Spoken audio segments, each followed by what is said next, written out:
Chapter 3: The Unexpected Sorting.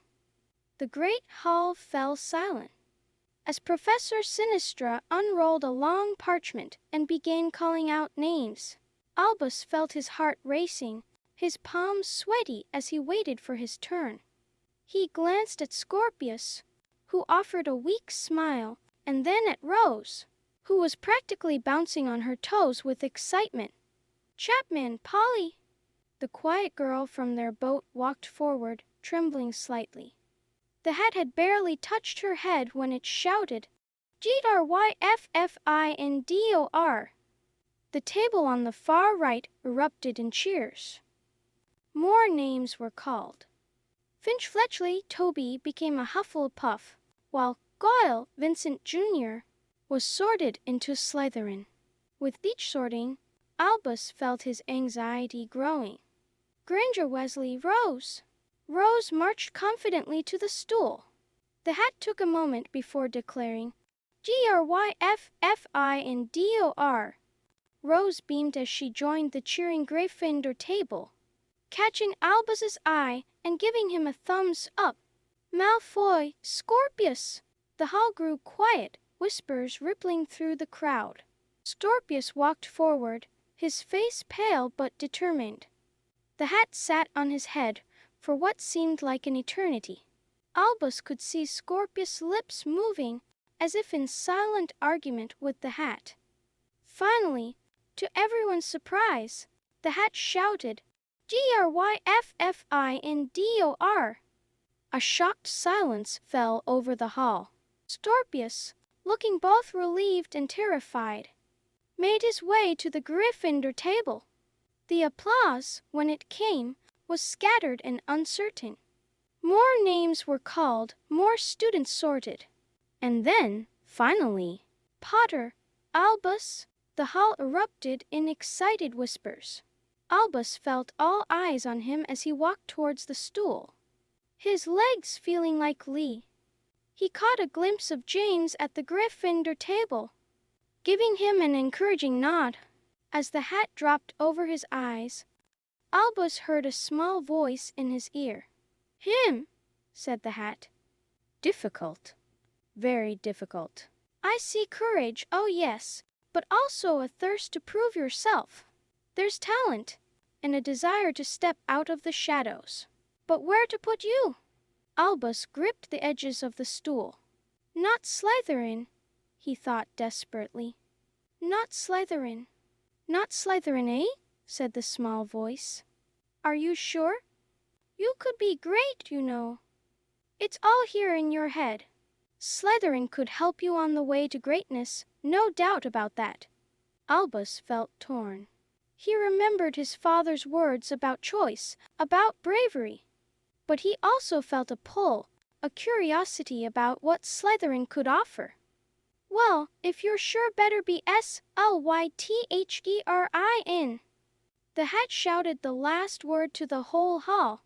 Albus sat frozen, unable to believe what had just happened. As Professor Sinistra lifted the hat, he saw the stunned faces of the students and teachers. The silence in the great hall was deafening. Then, from the Slytherin table, a lone pair of hands started clapping. It was Scorpius, standing up and applauding enthusiastically. Slowly, hesitantly, others joined in. Albus made his way to the Slytherin table on shaky legs, feeling as if he were in a dream. As he sat down next to Scorpius, Albus risked a glance at the Gryffindor table. James looked shocked, his mouth hanging open. Rose was frowning, her brow furrowed in confusion. And at the staff table, he saw Neville Longbottom, Professor Longbottom, now looking at him with a mixture of surprise and concern. "Well," Scorpius whispered, "I guess we're both breaking family traditions tonight." Albus managed a weak smile. "I guess so." The sorting continued, but Albus barely paid attention. His mind was reeling. How would his parents react? What would this mean for his time at Hogwarts? He had always felt different from his family, but this? This was beyond anything he had imagined. As the last student was sorted, Headmistress McGonagall stood up. Her stern face surveyed the hall, her eyes lingering for a moment on Albus. "Welcome," she said, "to another year at Hogwarts. Before we begin our banquet, I would like to say a few words. To our new students, welcome. To our old students, welcome back.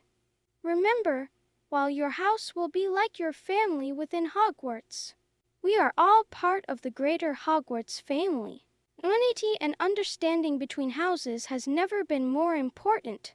Her words seemed to ease some of the tension in the hall. As she sat down, the golden plates in front of them filled with food. The feast had begun. Despite the delicious spread before him, Albus found he had little appetite. Scorpius, noticing his new friend's distress, tried to distract him with conversation. "You know," Scorpius said, piling roast potatoes onto Albus's plate, "Slytherin's not so bad. We've produced some of the greatest wizards in history. Merlin was a Slytherin. Did you know that?" Albus nodded absently, pushing the food around his plate. "And your dad named you after a Slytherin, right? Severus Snape? He was a hero." This caught Albus's attention. "Yeah," he said slowly. "Yeah, he was." As the feast progressed, Albus found himself warming to his housemates. They weren't the sneering, evil caricatures he had feared. They were just kids, like him, trying to find their place in the world. After dessert, as the last morsels faded from the plates, Headmistress McGonagall got to her feet again. The hall fell silent. "Just a few more words now that we are all fed and watered. I have a few start-off-term notices to give you. First years should note that the forest on the grounds is forbidden to all pupils, and a few of our older students would do well to remember that as well." Her eyes flashed in the direction of James and his friends, who grinned unabashedly. "I have also been asked by Mr. Filch, the caretaker, to remind you all that no magic should be used between classes in the corridors. Quidditch trials will be held in the second week of the term. Anyone interested in playing for their house teams should contact Madam Hooch. And now, bedtime. Off you go." The Slytherin prefects called for the first years to follow them. As Albus stood up, he felt a hand on his shoulder. It was James. "All," he said, his voice uncharacteristically serious. "Are you okay?" Albus nodded, not trusting himself to speak. "Listen," James continued. "It doesn't matter what house you're in. You're my brother, and I've got your back, always." "Okay." Albus felt a lump in his throat. He nodded again, managing a small smile. "Thanks, James," he whispered, as he followed the other Slytherin first years down to the dungeons. Albus felt a mix of emotions swirling inside him: fear, excitement, uncertainty, and a small spark of defiance. He was a Slytherin. It wasn't what he had expected, wasn't what anyone had expected. But maybe, just maybe, it was where he belonged. That night, as he lay in his four-poster bed in the Slytherin dormitory, listening to the lake water lapping against the windows, Albus made a decision. He would embrace this. He would show everyone that being a Slytherin, being different, wasn't a bad thing. He was Albus Severus Potter, son of Harry Potter, and he was going to make his own path. With that thought, he drifted off to sleep, ready to face whatever challenges the morning would bring.